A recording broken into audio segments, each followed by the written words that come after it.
মহানবী সাল্লাল্লাহু আলাইহি ওয়াসাল্লামের সিরাতের এই মাসে পবিত্র জুমাহান আল্লাহ তাবারক ওয়া তাআলার মহান হুকুম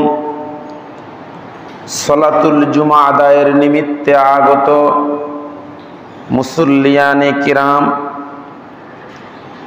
আলোচনার শুরুতেই সকলকে আমার অন্তরের গহীন কদর থেকে ইসলামী সম্ভাষণের মাধ্যমে আন্তরিক সালাম, আসসালামু আলাইকুম ওয়া রাহমাতুল্লাহ। যেই রাসূলের সিরাতের মাস চলছে, আমরা মুনাজাতের সময় বলে থাকি রব্বানা আতিনা ফিদ দুনিয়া হাসানাতাও ওয়া ফিল আখিরাতি হাসানা। এই মুনাজাতে আমরা রব্বুল আলামিনকে বলি, হে আমাদের রব, আপনি আমাদেরকে দুনিয়ার হাসানা, দুনিয়ার কল্যাণ আমাদেরকে দান করেন এবং আখিরাতের কল্যাণ আমাদেরকে দান করেন। যেই রাসূলের আদর্শ গ্রহণ করলে দুনিয়ার কল্যাণ আমরা লাভ করতে পারবো এবং আখিরাতে আমরা মুক্তি লাভ করতে পারবো,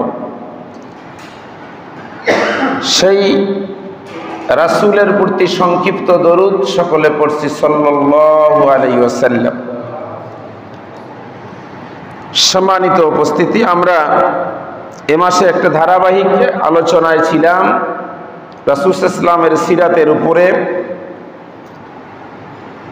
এর আগে রাসূল সাল্লাল্লাহু আলাইহি ওয়াসাল্লামের যে স্পেশাল কিছু গুণাবলীর বিষয়ে আলোচনা করা হয়েছিল, মনে আছে তো মনে হয় আপনাদের? সে রাসূল সাল্লাল্লাহু আলাইহি ওয়াসাল্লামের স্পেশাল গুণাবলীগুলোর পরে বলছিলাম যে রাসূল সাল্লাল্লাহু আলাইহি ওয়াসাল্লামের যে আমাদের মডেল, তিনি যে আমাদের আদর্শ, এ ব্যাপারে তিনটি কথা বলার কথা বলেছিলাম। এক নম্বর হলো যে ফিজিক্যাল ক্যারেক্টারিস্টিক, যে রাসূল সাল্লাল্লাহু আলাইহি ওয়াসাল্লাম দেখতে কেমন। দুই নম্বর হলো বিহেভিয়ার ক্যারেক্টারিস্টিক, তার আচরণটা কেমন। আর তিন নম্বর হলো ইন্টেলেকচুয়াল ক্যারেক্টারিস্টিক, যে তার বুদ্ধিমত্তা কীরকম। এই তিনটি কথা বলতে চেয়েছিলাম। তাহলে এক নম্বর হলো কি, রাসূল দেখতে কেমন। তো রাসূল সাল্লাল্লাহু আলাইহি ওয়াসাল্লামের এত প্রশংসা শুনি, কিন্তু আমাদের তো মনটা চায় যে আসলে রাসূল সাল্লাল্লাহু আলাইহি ওয়াসাল্লাম কেমন, দেখতে কেমন। যদিও দেখতে না পারি, তারপরেও তিনি দেখতে কেমন ছিলেন এরকম বর্ণনা শুনলে তো একটা অনুমান করতে পারবো। বর্ণনা শুনলে অনুমান করা যাবে না যে তিনি এরকম ছিলেন। তো এরকম কিছু বর্ণনা আজকে আমরা রাসূল সাল্লাল্লাহু আলাইহি ওয়াসাল্লাম সম্পর্কে জানব। তিনটি কথা জানার কথা বলছি। এক নম্বর কি, তিনি দেখতে কেমন। দুই নম্বর, তার আচরণ কেমন। তিন নম্বর, তার বুদ্ধিমত্তা কেমন, মেধা কীরকম। এক নম্বর, দেখতে কেমন। আল্লাহ রাসূল ছিলেন সুঠামো দেহের অধিকারী, শক্তিশালী। আল্লাহর হাবিব কেমন ছিলেন? আমার আপনার নবী, যেই নবীর আদর্শ আমরা গ্রহণ করব, নবী দেখতে কেমন ছিল? দুর্বল, স্ট্রং, শক্তিশালী ছিলেন। কীরকম শক্তিশালী? আল্লাহর হাবিব সাল্লাল্লাহু আলাইহি ওয়াসাল্লাম বলেছেন যে রব্বুল আলামিন আমাকে এমন শক্তিশালী করেছেন যে আমার ডান হাতের মধ্যে 40 জন শক্তিশালী যুবকের শক্তি আল্লাহ আমার ডান হাতে দিয়েছে। বলুন সুবহানাল্লাহ। রাসূলের ডান হাতে কয়জন যুবকের শক্তি? 40 জন যুবকের শক্তি আল্লাহ রাসূলের এক ডান হাতের মধ্যেই দিয়েছেন। সুবহানাল্লাহ। তাহলেই তো বোঝা যায় যে তিনি কেমন শক্তিশালী ছিলেন। রাসূল সাল্লাল্লাহু আলাইহি ওয়াসাল্লামের বুকটা ছিল উঁচু আর পেটটা ছিল চাপা, নিচু। বুকটা কি ছিল? উঁচু ছিল আর পেটটা চাপা ছিল। মানুষের পেট কখন চাপা হয়? যখন মানুষ বেশি বেশি খায়। বেশি বেশি খাইলে পেট তো উঁচা হবে আর বুক নিচা হবে। আল্লাহ রাসূল উনি ওনার খানার যে তরিকাটা, উনি খানার ওই পদ্ধতির আলোকে খাবার গ্রহণ করতেন। একবার এক অমুসলিম ডাক্তার আল্লাহ রাসূলের জামানায় চেম্বার খুলে বসছেন। তো সকালবেলা চেম্বার খোলেন, সন্ধ্যাবেলা বন্ধ করে যান। সকালবেলা চেম্বার খোলেন, সন্ধ্যাবেলা কি করেন? বন্ধ করে যান। মাশাআল্লাহ, একটা রুগীও পায় না, একটা রুগীও নাই। কিন্তু চাকরি তো, চাকরির সুবাদে আসে। আচ্ছা বলেন, সরকারি যদি কোনো ডাক্তার আসে, চেম্বারে বসে, যতই তার চাকরি হোক, যদি একটা রুগীও সারাদিন তার কাছে না আসে, সরকারি হাসপাতালের ডাক্তার যদি বসে থাকে, সারাদিনে একটা রুগী যদি না আসে, ওই ডাক্তার কি ভালো লাগবে? ভালো লাগার কথা না। তো একদিন আল্লাহ রাসূলকে বলতেছেন, ইয়া রাসূলুল্লাহ, আমি বেধর্মী, এজন্য আপনারা আমার কাছে রুগী পাঠান না। তো এই যদি হয়, তাহলে আমার চাকরি করার কি দরকার? এখানে অফিস করার কি দরকার? আল্লাহর হাবিব সাল্লাল্লাহু আলাইহি ওয়াসাল্লাম বললেন, ওই ডাক্তারকে বললেন, আপনি যেটা ধারণা করেছেন আসলে বিষয়টা এরকম নয়। আপনার কাছে রোগী আসবে কখন? মানুষের রোগ হবে যখন। রোগ হলে তো, রোগী হলে তো আপনার কাছে আসবে। আমরা মুসলমান, আমাদের যতক্ষণ পর্যন্ত ক্ষুধা লাগে না ততক্ষণ পর্যন্ত আমরা খাবার খাই না। ক্ষুধা লাগলে খাবার গ্রহণ করি, আবার ক্ষুধা থাকতে খাওয়া বন্ধ করি। খাবার বন্ধ করতে হবে কি? ক্ষুধা থাকতেই, ক্ষুধা থাকতেই খাবার বন্ধ করি। আর এ কারণেই মুসলমানদের রোগে হয় না। আর রোগ না হলে আপনার কাছে আসবে কেন? আসলে আপনি বেধর্মীর জন্য যে আপনার কাছে যাবে না, ব্যাপারটা এরকম না। কারণ আমরা, আল্লাহ রাসূল খাবার যে 3টে পদ্ধতি বর্ণনা করেছেন, এই পেটটাকে কয়টা ভাগ করতে বলছেন? 3টা ভাগ। এক ভাগে কি খাবার, খানা, আর এক ভাগ পানি, আর এক ভাগ একেবারে খালি শ্বাস প্রশ্বাস নেওয়ার জন্য। তিনি এরকম করে খেতেন। তাহলে দেখা যাবে যে মানুষের রোগ হবে না। আর আমরা যখন খেতে বসি, এমন খাবার খাই যে পেটের মধ্যে উকুন মারা যাবে, এরকম হয় না? আবার বলি কি, এরকম খাওয়ার পরেও আবার বলি যে মিষ্টি নাই, কারণ খাওয়া শেষে মিষ্টি খাওয়া সুন্নত। খাওয়া শেষে মিষ্টি খাওয়া সুন্নত। কিন্তু খাওয়ার আগে যে আল্লাহ রাসূল সুন্নত দিছেন যে পেট খালি থাকতেই খাওয়া বন্ধ করতে হবে, ও সুন্নত পালন করি না। খাওয়ার পরে আরো মিষ্টি আছে না নাই, ওই মিষ্টি খাওয়া সুন্নতের অপেক্ষায় থাকি। তো আল্লাহ রাসূলের বুকটা ছিল উঁচু, খুব অনুমান করলে আমরা বুঝতে পারবো, যদিও দেখতে না পাই। আর পেটটা ছিল চাপা, নিচু। ওই সময়ে বিখ্যাত একজন কুস্তিগির ছিল, রুকানা, নাম হলো রুকানা। ও খুব চ্যালেঞ্জ করেছিল যে ওই সময়ের বিখ্যাত কুস্তিগির রুকানা, ওর সাথে কেউ কুস্তিতে পারে না।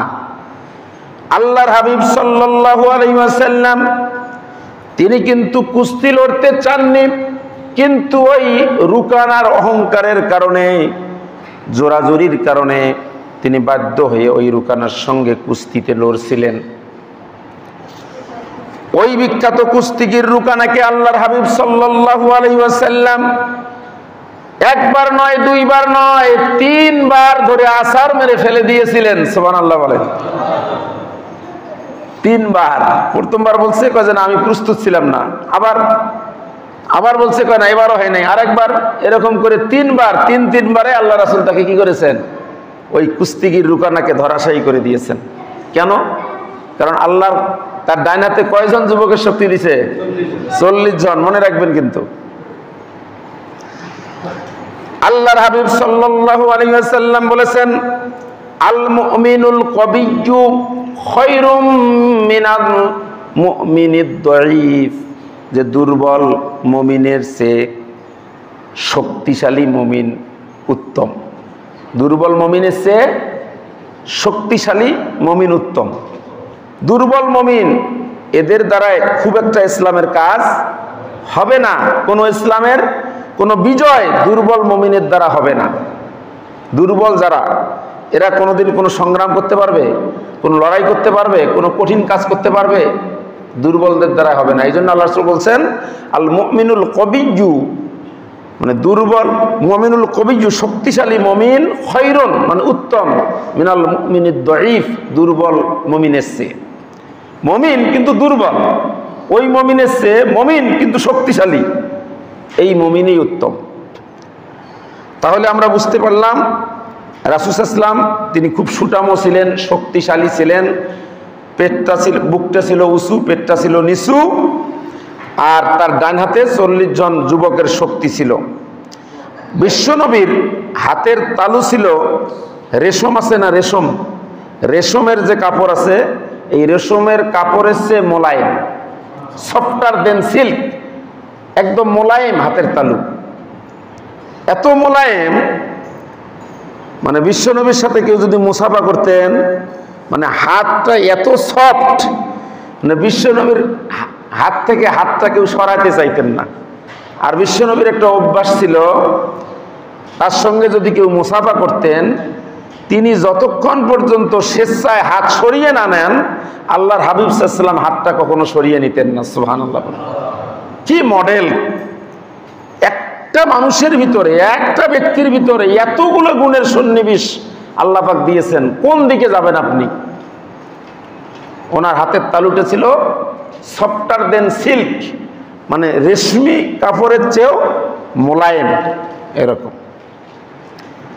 কি একটু আন্দাজ করতে পারতেছি না আল্লাহ রাসূল সম্পর্কে? এই একটু আন্দাজ করতে পারবো ইনশাল্লাহ।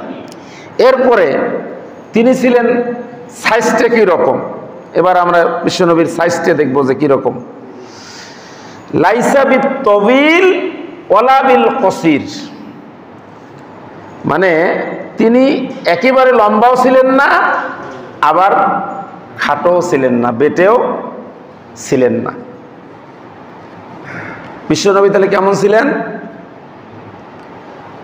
লাইসা বিত তবিল ওয়ালা বিল কসির, তিনি লম্বাও ছিলেন না, আবার খাটো ছিলেন না। তাহলে কেমন ছিলেন বলেন তো দেখি? মাঝারি গড়নের, মাঝারি সাইজ। যে কোনো জিনিসের দেখবেন মাঝারি সাইজটাই, কিন্তু একেবারে লম্বা মানুষ খুব ভালো দেখা যায়, কি খুব লম্বা মানুষ, আবার বেটে মানুষও ভালো দেখা যায় না, কিন্তু মাঝারি যেটা, প্রত্যেকটা জিনিস দেখবেন, একটা মানুষ খুবই হালকা পাতলা, তাকে ভালো দেখা যায় না, আবার একটা খুবই মোটা, তাকেও ভালো দেখা যায় না। কোনটা ভালো দেখা যাবে? যেটা মাঝারি। প্রত্যেকটা জিনিসের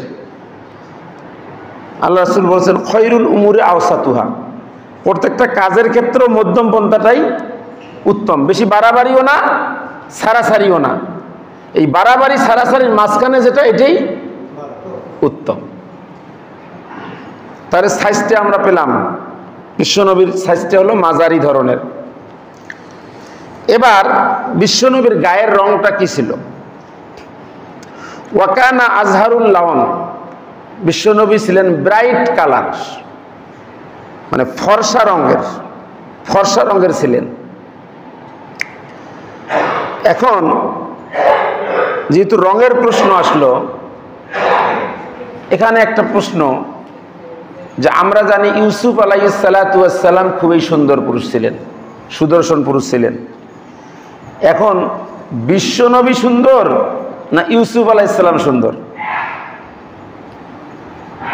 ইউসুফ আলাইহিস সালাম তো সুন্দর, আমরা কাহিনী শুনছি না?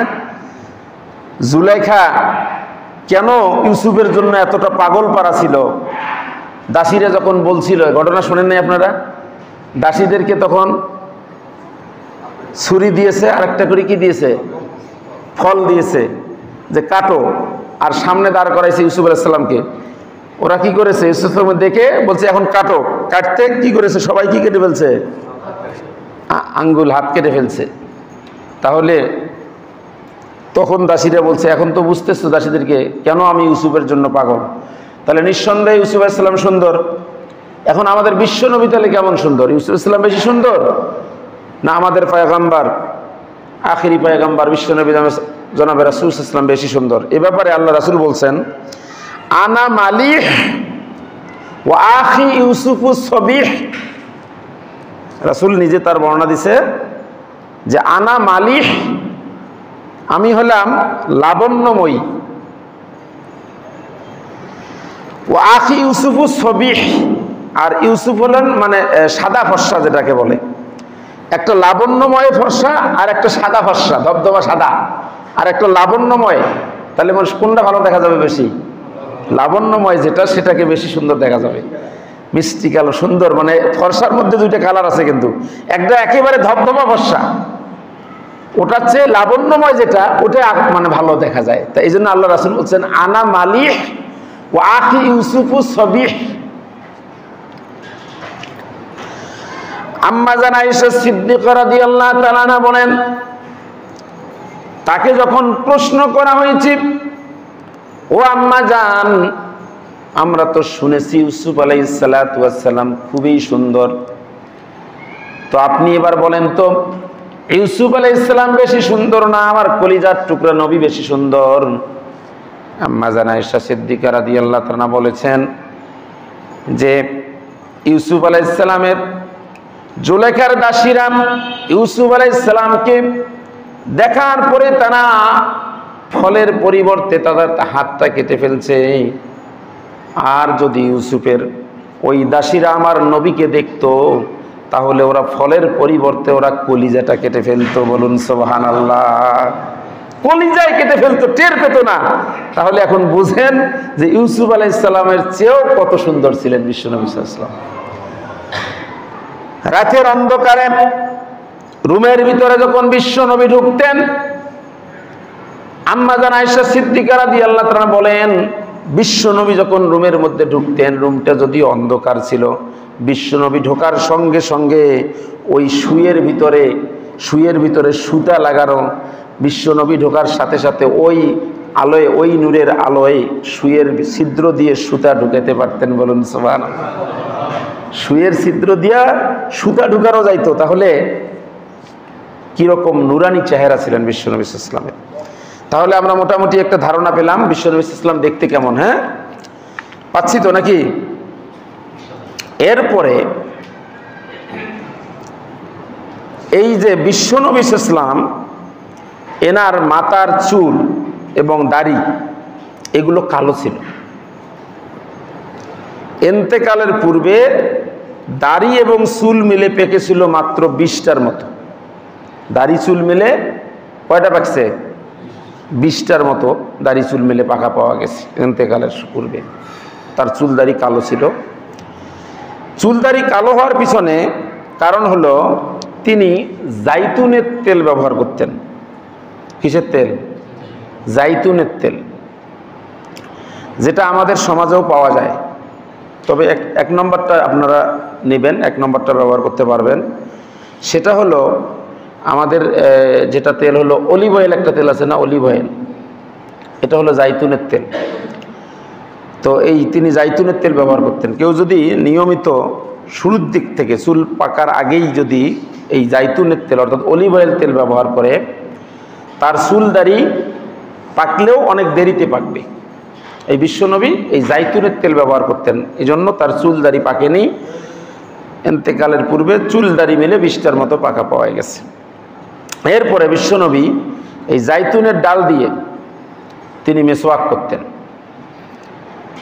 তিনি বলেছেন, নি'মাস সিওয়াকে আজ-জাইতুন ফাইন্নাহা সিওয়াকি ওয়া সিওয়াকুল আমবিয়াই মিন ক্বাবলি। যে কতই সুন্দর না মেসওয়াক হলো জাইতুনের মেসওয়াক। এই জাইতুনের মেসওয়াক, এটা দিয়ে আমি মেসওয়াক করি, ইতিপূর্বের সমস্ত নবীরা এই জাইতুনের মেসওয়াক দিয়ে মেসওয়াক করতেন। তিনি জাইতুনের তেল ব্যবহার করতেন এবং জাইতুনের মেসওয়াক দিয়ে মেসওয়াক করতেন।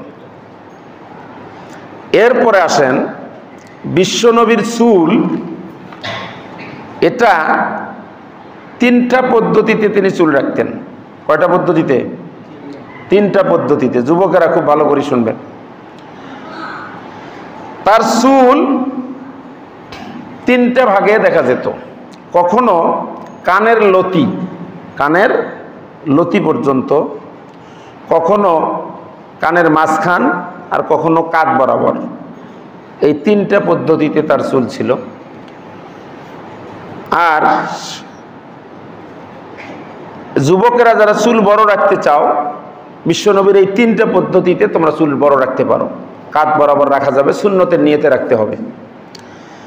কিন্তু দুঃখজনক হলেও সত্য, আমাদের এই মুসলমানের দেশে, 92% মুসলমানের দেশে যুবকেরা যে হেয়ার কাটটা দেয়, যে রাসূল হলেন তাদের আদর্শ, রাসূল হলেন তাদের আদর্শ। রাসূল ইসলামের তো চমৎকার চমৎকার হেয়ার কাট আছে, 3টে পদ্ধতি আছে তার। তোমরা 3টে পদ্ধতির যে কোনো একটা পদ্ধতি অনুসরণ করে সেই সুন্নতের আলোকে তোমরা যদি এটা করতে পারো, তাহলে তোমাদেরকে সুন্দর দেখা যাবে। তা না করে যুবকেরা কি করে, এরা দেয় নেইমার কাটিং, মেসির মতো করে কাটিং। কি এরকম করে না? এমনভাবে কাটিং দেয়, মানে 2 পাশের চুলগুলোকে একবারে মনে হয় চামড়ার সাথে লাগায় দেয়, এরকম দেয় না? আর সামনে মাঝখানের চুলগুলো আবার লম্বা রাখে, মানে দেখতে এটাকে দেখা যায় ঘোড়া কাটিং, মানে ঘোড়ার চুলের মতো। এই কাট যুবকে যারা নাও, এই কাটিংটা তোমরা, এই হেয়ার কাটটা নিবা না। এটা কোনো সুন্নত তরিকা না। কারণ আমাদের আদর্শ কি নেইমার? আমাদের আদর্শ কি মেসি? কারণ আল্লাহ তো বলে দিয়েছেন, লাকাদ কানা লাকুম ফি রাসূলিল্লাহি উসওয়াতুন হাসানা। সূরা বনী ইসরাঈলের 21 নম্বর আয়াতে আল্লাহ বলছেন যে তোমাদের জন্য রাসূল হলেন আদর্শ, সকলের জন্য আদর্শ। As a teacher, as a father, as a law maker, as a law giver, as a leader, Muhammad সাল্লাল্লাহু আলাইহি ওয়াসাল্লাম is the superman of the world. তিনি গোটা বিশ্বের জন্য সুপারম্যান, সকলের জন্য আদর্শ। অন্য কারো আদর্শ গ্রহণ করা মুসলমান যুবকদের জন্য জায়েজ নেই। তাহলে এই হেয়ার কাট, বিভিন্ন খেলোয়াড়দের যে হেয়ার কাটটা তোমরা গ্রহণ করো, সিদ্ধান্ত নিবা এই সিরাতের মাসে আমরা এই হেয়ার কাটিং আর নিব না। আমরা হেয়ার কাটিং নিলে রাসূল সাল্লাল্লাহু আলাইহি ওয়াসাল্লামের 3টা যে পদ্ধতি ছিল, কানের লতি, কানের মাঝখানে আর কাঁধ বরাবর চুল বড় লাগলেও এভাবেই তোমরা রাখবা। ওই যে কাটটার কথা বললাম আমি, 2 পাশের চুলগুলো একেবারে চামড়ার সাথে লাগাইয়ে দিয়ে মাঝখানে বড় করা, এইটার নাম হলো, এটাকে বলা হয় কাজা। নাহা রাসূলুল্লাহ সাল্লাল্লাহু আলাইহি ওয়াসাল্লাম আনিল কাজা। এই হেয়ার কাটটা নিতে আল্লাহ রাসূল নিজেই নিষেধ করেছেন, যে 2 পাশের চুল একবারে ডিল করে মাঝখানে বড় করা, এই কাজা হেয়ার কাটটা নিতে নিষেধ করেছেন। ওয়াকানা ইউফাররিকু বাইনাশ শের। আল্লাহর রাসূল সাল্লাল্লাহু আলাইহি ওয়াসাল্লাম চুলের মাঝখানে সিতি করতেন। সিতি করতেন কোন পাশে? মাঝখানে। আপনারা অনেকে কাজী নজরুল ইসলামের ছবি দেখেছেন, উনিও কিন্তু এরকম মাঝখানে সিতি করতেন। ওয়াকানা ইউফাররিকু বাইনাশ শের, তিনি মাঝখান দিয়ে সিতি করতেন, আলাদা করতেন চুলটাকে। আর ওই সিতির মাঝখানে আতর ঢেলে দিতেন, আতর ঢেলে দিতেন। এজন্য আল্লাহ রাসূল যেখানে সেজদা করতেন, সেই সেজদার জায়গাটাতে সবসময় কি হতো? ঘ্রাণ লেগেই থাকতো। আরিদুস সদর, তিনি প্রশস্ত বক্ষের অধিকারী ছিলেন। ওয়াকানা বাইনা কাতেফাইনা খাতামুন নবুওয়াহ কাসিররিল হাজাল। রাসূল সাল্লাল্লাহু আলাইহি ওয়াসাল্লামের ওয়াকানা বাইনা কাতেফাইনে, বাম দিকের কাঁধে, এই বাম দিকের কাঁধের নিচে কাসিররিল হাজাল, কবুতরের ডিমের মতো। কবুতরের ডিম আছে না? কবুতরের ডিম দেখছেন? এই কবুতরের ডিমের মতো এই বাম কাঁধে, ডান কাঁধে না, বাম কাঁধে, এই বাম কাঁধের নিচে কবুতরের ডিমের মতো আল্লাহ রাসূলের ছিল মাহরে নবুওয়া। কি ছিল? মাহরে নবুয়া অর্থাৎ নবুয়তের সিল মোহর। আপনারা জানেন অনেক সময় যারা নির্বাচনে যে ভোট নিতে যায়, যারা ভোট নেয়, মানে যারা দেখবেন যে যখন ভোট নেওয়া শেষ হয় বস্তা করার পরে ওখানে একটা সিলগালা করা হয়, বা বিভিন্ন গুরুত্বপূর্ণ অফিসিয়ালি কাগজপত্র ওগুলো যখন ইয়ে করা হয় সিল মারা হয়, সিলমোহর। তো আল্লাহ রাসূল হলেন খাতামুন নাবিয়্যিন। রাসূলের পরে আর কোনো নবী আসবে? নবী আসবে না। কেন আসবে না? কারণ ওনার কাঁধের মধ্যে একটা সিল মেরে দেওয়া আছে, এটাকে বলা হয় মাহারে নাবুয়া। এটাতে যারা দেখেছেন যে সমস্ত সাহাবারা ওনাকে খালি গায়ে, বলছে যে কিছু চুল আছে ওইটার মধ্যে, আবার একটু উঁচু, মানে স্বাভাবিক যে মানে তার স্কিন এর থেকে একটু উঁচু, আবার লালসে, ওই জায়গাটুকু লালসে, আবার কিছু চুল আছে। তাহলে একটু উঁচু, একটু লালসে, আবার কিছু চুল আছে। এটা হলো কাসিরিল হাজাল, কবুতরের ডিমের মতো। এটা হলো prophet the last messenger. Prophet the last messenger, উনি যে সর্বশেষ নবী, এটারে হলো তার চিহ্ন। ওয়াকানা বাইনা কাতেফাইনে খাতামুন নবুওয়া। তাহলে আল্লাহ রাসূলের কাদের মধ্যে কি ছিল? খাতামুন নবুয়াত, নবুয়তের একটা সিলমোহর ছিল। ডান কাঁধে না বাম কাঁধে? বাম কাঁধে। মনে রাখবেন ওটার গঠনটা কি ছিল, মনে রাখবেন। এটা কেউ কেউ বলেছেন যে এটা ছিল সিসি ক্যামেরা। আল্লাহ রাসূলের কি সিসি ক্যামেরা। তিনি যখন নামাজের ইমামতির জন্য দাঁড়াতেন তখন তিনি বলতেন যে তোমরা কাতার সোজা করো, আমি সামনে যেরকম দেখতে পাই আমি পিছনেও তেমন দেখতে পাই। সুবহানাল্লাহ। সিসি ক্যামেরা থাকলে দেখা যায় না? তো এটা অনেকে বলছেন যে এই মোহরে নাবুয়া এটা হলো এটা সিসি ক্যামেরার মতো আল্লাহ রাসূলের। একদিন, খুব গভীর মনোযোগ দেবেন, একদিন এক বান্দার হক সংক্রান্ত তিনি একটা বক্তৃতা করেছেন। কি সংক্রান্ত? বান্দার হক। হক্কুল্লাহ, হক্কুল ওয়ালিদাইন, হক্কুন নাস। মানুষের কিন্তু তিনটা হক আছে। প্রথম হলো হক্কুল্লাহ, আল্লাহর হক। সেটা হলো আল্লাহর যে ইবাদত বন্দিগি যেগুলো আমরা করি, করলে সওয়াব হবে, আল্লাহ খুশি হবে, না করলে আল্লাহ অসন্তুষ্ট হবে, গুনাহ হবে। হক্কুল ওয়ালিদাইন, এটাও একটা ইবাদত। আরেকটা হক হলো হক্কুন নাস, না আল্লাহর প্রতি আপনার যে অধিকার আছে, হক আছে, আপনার পিতামাতার প্রতি আপনার হক আছে, আবার প্রতিবেশী যে আছে, অন্য সাধারণ মানুষ, সকলের প্রতি কি আছে? মানুষের অধিকার আছে, হক আছে। আল্লাহর হাবিব সাল্লাল্লাহু আলাইহি ওয়াসাল্লাম একদিন এই বান্দার হক সংক্রান্ত বিষয়ে আলোচনা করলেন। আলোচনার পরে এক পর্যায়ে তিনি ঘোষণা করলেন, আজকে যে আমি তোমাদেরকে বান্দার হকের বিষয়ে কথা বললাম, আমিও তো আল্লাহর বান্দা, আমিও তো মানুষ। আমার দ্বারা যদি তোমাদের কারোর কোনো হক নষ্ট হয়ে থাকে, কারোর বা কোনো বান্দার হক যদি আমি নষ্ট করে থাকি, আমি নবী আজকে আমি অনুমতি দিলাম তোমরা কিসাস হিসাবে আমার কাছে সেই হকটা তোমরা আদায় করে নিতে পারো। কিসাস, আমি যদি কোনো হক নষ্ট করে থাকি, কোনো বান্দার কাউকে যদি আমি কষ্ট দিয়ে থাকি, আজকে যেহেতু বান্দার হক নিয়ে আলোচনা করলাম, এই জন্য আজকে এটা মিটিয়ে নেওয়া ভালো। কারণ আল্লাহ রাসূল এমন কোনো ওয়াজ করতেন না, আমার মতো আমাদের মতো বক্তাদের মতো তিনি ওয়াজ করতেন না, এমন কোনো কাজ তিনি করতেন না যে কাজটা তিনি নিজে করতেন না।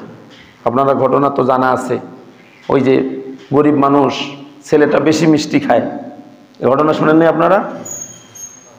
বেশি মিষ্টি খায় তো নিয়ে আসছে বিশ্ব নবীর কাছে, ইয়া রাসূলুল্লাহ আমি তো গরিব মানুষ, মাটা নিয়ে আসছে সন্তানকে, আমার বাচ্চাটা খালি মিষ্টি চায়, ইয়া রাসূলুল্লাহ আমি এত মিষ্টি কোথায় পাবো, আমি গরিব মানুষ, আপনি যদি একটু বলে দেন আপনার কথা রাখবে।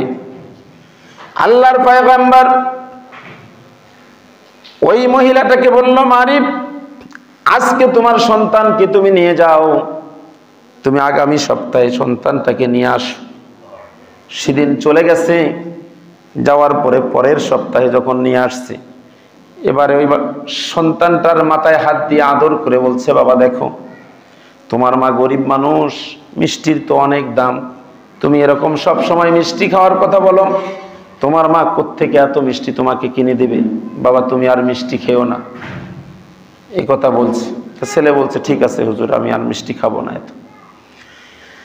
এরপরে ওই মহিলা বললেন, হুজুর, ইয়া রাসূলুল্লাহ, ইয়া হাবিবাল্লাহ, আপনি তো তেমন কোনো কথা বললেন না, একটা সাদা মাত্র একটা স্বাভাবিক কথা বললেন, আর এই কথাটা বলার জন্য আপনি আমাকে কষ্ট দিয়ে আবার এক সপ্তাহ পরে আবার কেন ডেকে আনলেন? এই কথাটা তো আপনি গত সপ্তাহেই, এটা তো তেমন কঠিন কথা না, আপনি তো স্বাভাবিকভাবে বললেন যে বাবা তুমি মিষ্টি খাইও না, তো এই কথাটা তো গত সপ্তাহে বললেই হতো, তাহলে আমাকে কেন আপনি কষ্ট দিয়ে আপনি এক সপ্তাহ পরে আমাকে ডাকলেন? বিশ্ব নবী বললেন, কেন তোমাকে আমি এক সপ্তাহ পরে ডাকছি? এর কারণটা হলো, তুমি বাচ্চাটার বিরুদ্ধে যে অভিযোগটা নিয়ে এসছো, ওই অভিযোগের অভিযুক্ত আমি নিজেও। সুবহানাল্লাহ বলেন। আমারও নিজেরও মিষ্টি খুব পছন্দ, আমিও মিষ্টি খুব পছন্দ করি, আর আমি নিজে যে জিনিসটা পছন্দ করি, কেমন করে ওই মাসুম বাচ্চাটাকে আমি নিষেধ করি? এই জন্য আমি এক সপ্তাহ পরে ডেকেছি। এই এক সপ্তাহের মধ্যে আমি মিষ্টি খাওয়াটা কমায়া দিয়েছি, আমি আর মিষ্টি অত খাই না, এই জন্য বাচ্চাটাকেও আমি নিষেধ করেছি, বাবা এত মিষ্টি খাবা না, মিষ্টি কম করে খাবা। তাহলে দেখেন তার কথার প্রত্যেকটা কথার ওজন দেখেন, এমন কোনো কথা বলতেন না যেটা বাস্তবে আমল করতেন না। তিনি ওয়াজ করলেন বান্দার হক সংক্রান্ত, কেউ যদি কারো হক নষ্ট করে থাকো আজকে মিটিয়ে নেবা, সবাই হক মিটিয়ে নিবা, কিন্তু আমি নবী হতে পারি, আমিও তো মানুষ, আমারও তো এরকম হক নষ্ট হতে পারে। তোমরা বলো এই মাহফিলের মধ্যে এমন যদি কেউ থাকো যে কারো আমি হক নষ্ট করেছি, তাহলে আজকে সেটা মিটিয়ে নিতে চাই। সুবহানাল্লাহ বলেন। একজন হাত তুললেন, একজন কি করছে? হাত তুলছে, ইয়া রাসূলুল্লাহ, ইয়া হাবিবাল্লাহ। তো যখন হাত তুলছে সবাই বলো কি সমস্যা? ইয়া রাসূলুল্লাহ, একদিন এক জিহাদের ময়দানে যুদ্ধ করার সময়, চাবুক মারার সময় আপনি চাবুক মেরেছিলেন, ওই চাবুক মারার সময় ভুলবশত আপনার অজ্ঞাতবশত ওই চাবুকের বাড়ি আমার পিঠের মধ্যে লেগেছিল।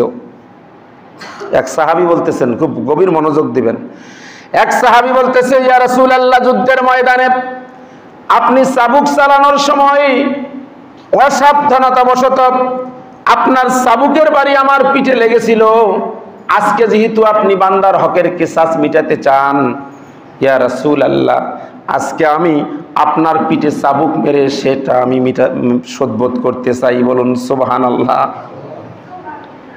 কি বলছে? সাহাবী আল্লাহ রাসূলের পিঠে চাবুক মারতে চাইছে। এই কথা যখন বলছে, ওখানে তো হযরত উমরও ছিল। হযরত উমর খালি এরকম করে, মানে বেটা আয়, তোরে শোধবোধ করাই, মানে রাগ হয়ে গেছে, কয় কি আল্লাহ রাসূলক বলে পিটাবে, পিটিয়ে ওর হক আদায় করবে। উমর রাদিয়াল্লাহু তাআলা যখন এরকম একটা অবস্থা, আল্লাহ রাসূল বললেন, ওমর তুমি থামো, এটা বান্দার হক, আমার সঙ্গে তার হক, আমি তার হক নষ্ট করেছি, সে এর কিসাস আমি আদায় করতে চাই, তুমি চুপ থাকো। এবার আল্লাহ রাসূল ডাক দিছে ওই সাহাবীকে, আসো, তুমিও আমার পিঠে আঘাত করো, তুমিও আমার পিঠে আঘাত করো। এবার ওই সাহাবা বলতেছে, ইয়া রাসূলুল্লাহ, ওই সময় দুর্ভিক্ষের সময় ছিল, যখন যুদ্ধ হচ্ছিল দুর্ভিক্ষের সময়, আর আমি যখন ওই সময় জিহাদের ময়দানে আপনার সঙ্গে ছিলাম, আমার শরীরের মধ্যে কোনো কাপড় ছিল না, আমার শরীরে কি ছিল না? কাপড় ছিল না। আর আজকে যেহেতু আপনি কিসাস সঠিকভাবে কিসাস আদায় করতে চাচ্ছেন, আজকে আপনার পিঠে আমাকে বাড়ি মারতে বলতেছেন, চাবুক মারতে বলতেছেন। আপনার চাবুক যেরকম আমায় খালি গায়ে খালি শরীরে জামা ছাড়া চাবুকের আঘাত লেগেছিল, আমিও আজকে আপনার পিঠে চাবুক মারতে চাই, কিন্তু জামা থাকা যাবে। এবার উমর রাদিয়াল্লাহু তাআলা আনহু আটকায় কে, লাফ দিয়ে উঠছে, বেটা আয় তোরে চাবুক মারাই, মানে সেই রকম খেপে গেছে। বলে কি, রাসূল সাল্লাল্লাহু আলাইহি ওয়াসাল্লামের জামা তুলে রাসূলের পিঠের মধ্যে চাবুক মারবে, এত বড় দুঃসাহস আমি উমর থাকতে দেখায়। উমরের রাগ কম না বেশি? এটা কি মেনে নিতে পারে উমর রাদিয়াল্লাহু তাআলা আনহু? আল্লাহর হাবিব বলেন, উমর তুমি থামো, এটা তো আমার ব্যক্তিগত ব্যাপার, এটা বান্দার হকের ব্যাপার, এখানে তুমি মাথা মানো কেন? তোমার এখানে কোনো কথা চলবে না। আল্লাহর হাবিব সাল্লাল্লাহু আলাইহি ওয়াসাল্লাম এবার তার জামাটা পিছন দিক থেকে তিনি তুলে ধরলেন, আর ওই সাহাবাকে বললেন, যেমনি করে আমি ভুলবশত আমার চাবুক তোমার পিঠে লেগেছে, আমি এই যে জামা তুলেছি, এবার তুমি এসে আমার পিঠের মধ্যে আঘাত করে তোমার কেসাসটা, তোমার হকটা মিটিয়ে নাও। সুবহানাল্লাহ। যেই না বিশ্বনবী তার জামাটা পিছন দিক থেকে তুলেছেন, ওই সাহাবী পিছন দিক থেকে দৌড়ে এসে বিশ্বনবীকে জড়িয়ে ধরে ওই মোহরে নবুয়তের মধ্যে চুমু এঁকে দিয়েছে। বলুন সুবহানাল্লাহ। ওই যে মোহরে নবুয়ত আছে, ওই নবুয়তের মধ্যে চুমু রেখে দিয়ে বলতেছে বিশ্বনবীকে জোরে ধরে, ইয়া রাসূলুল্লাহ, আমার বাবা মা, আমার ধন সম্পদ সবকিছু আপনার জন্য কোরবান, আপনি কোনোদিনও কারো হক নষ্ট করতে পারেন না। আজকের এই নাটকটা করার জন্য আমি আন্তরিকভাবে দুঃখিত। শুনেছি আপনার পিঠে মোহরে নবুয়ত আছে, এই মোহরে নবুয়তটা দেখার জন্য মনটা ছটফট করছিল, কিন্তু কখনো তো দেখতে পাই না, আপনার পিঠ তো কখনো খালি থাকে না। আর মন চাচ্ছিল যে মোহরে নবুয়তটা যদি পেতাম দেখতে, একবার একটা চুমু এঁকে দিয়ে এই ঠোঁট দুইটাকে মোহরে নবুয়তে লাগিয়ে এই ঠোঁট দুইটাকে জাহান্নাম থেকে পরিত্রাণ করাতাম। ইয়া রাসূলুল্লাহ, এরকম সুযোগ যেহেতু হয় না, আর আজকে যেহেতু আপনি একটু সুযোগ করে দিলেন, এই সুযোগে এই নাটকটা আমি করেছি, এজন্য আমাকে আপনি মাফ করে দিবেন। সুবহানাল্লাহ, সুবহানাল্লাহ। তো এই যে সাহাবীদের ভালোবাসা আল্লাহ রাসূলের প্রতি, তাহলে আমরা বুঝলাম আল্লাহ রাসূলের পিঠে কি ছিল? একটা মোহরে নবুয়ত ছিল, ওটা নবুয়তের সিল মোহর। ইনশাআল্লাহ বাকি আলোচনা ইনশাআল্লাহ আমরা আগামী জুমায় আমরা করব। আজকে মোটামুটি তো একটা ধারণা পেলাম বিশ্বনবী সম্পর্কে।